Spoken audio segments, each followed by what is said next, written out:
I think what's important is that Web3Privacy Now began as the reflection on what's happening in the global world.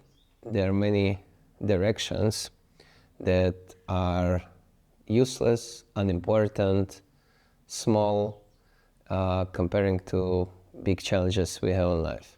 And privacy is one of the rare opportunities or one of the rare directions when you can find meaning.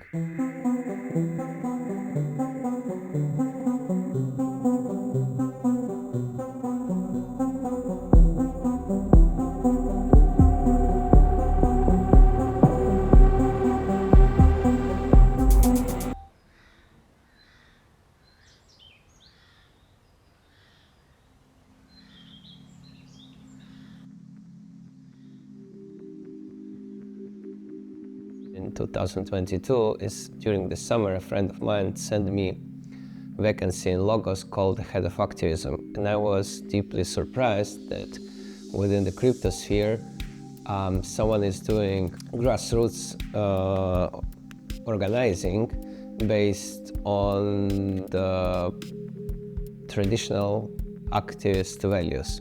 That led to database I made in order to understand from myself who is doing what within the privacy market.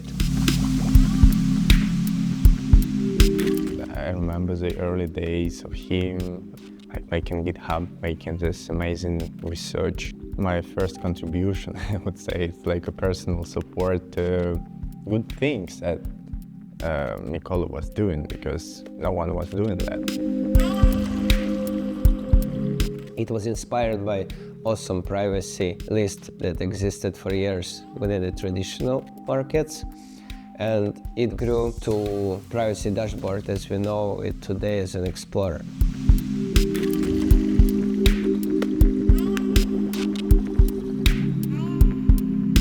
I've got to discover this GitHub repo around late 2022, early 2023. From then we continue to research and to collect information from the privacy market in Web3.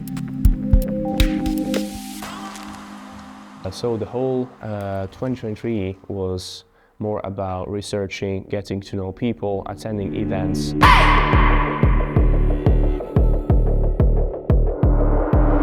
Important milestone for Web3Privacy Now is the ETH Brno hackathon, where were planted the seeds of Web3Privacy Now community.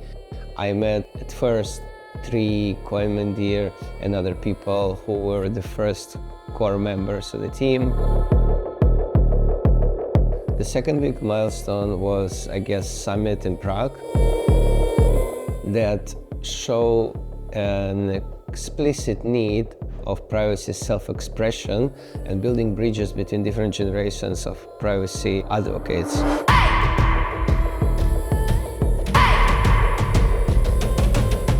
Without being aware of Web3Privacy Now, I was in the Prague Summit surrounded by cypherpunks and privacy ideologists. And I felt very happy there. I felt like I've met my tribe, to put it in that way. Soon ETC was supposed to happen, and I got asked if I wanted to help with an event we were organizing there to occupy the park.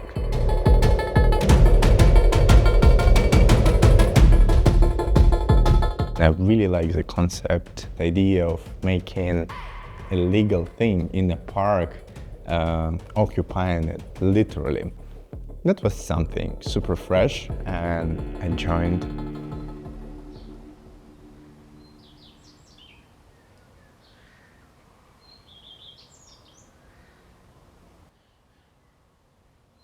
The collective actually grew quite organically, with people coming and going, helping around events, because the first thing we actually did was gathering people in real life to help each other understand how to improve the privacy as a human right in the Web3 space.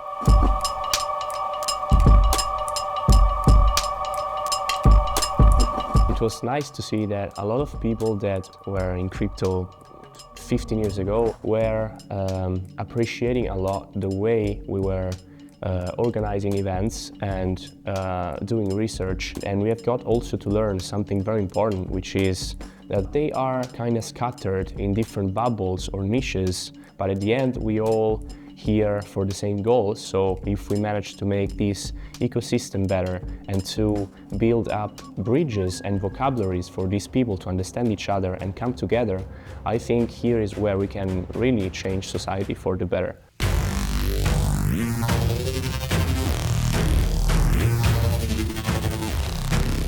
We are a collective of humans that appreciate humanity at the core. It's very important to get together in person whilst maintaining the digital presence as well. We're definitely not where we want to be yet. We're very far from that. We're definitely not where privacy should be, but with groups like Web3Privacy Now, many more will follow the lead from what we're trying to portray. We want a lot.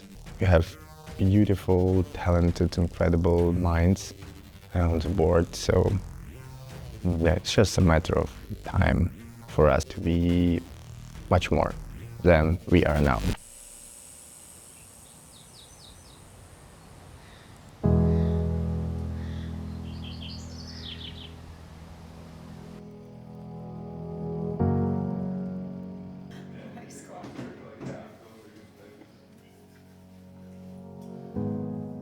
Personally, I embrace joy and fun and humor that happens within our organization that can transform any challenge into playful exercise and can elevate us all above the political, social, cultural differences and challenges, and will create a room of a huge emotional relief. Because as we know, privacy is sort of a tough game.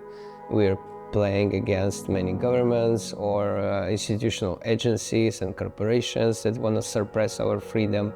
But at the same time, we should care about our sanity. And I think being playful, being open, being joyful is the way of countering the doomsday scenario thinking that is so popular around, not necessarily in this industry, but within the global politics, within the relationship in a therapeutic society. And in that sense, we can pave the way for many young people to follow us or to use our instruments, because they would see the open structure that is welcoming everyone within all their diversity spectrum to get the fruits, not just from the privacy or free internet or a freedom in general, but of what it is to be or to stay a human in the internet age.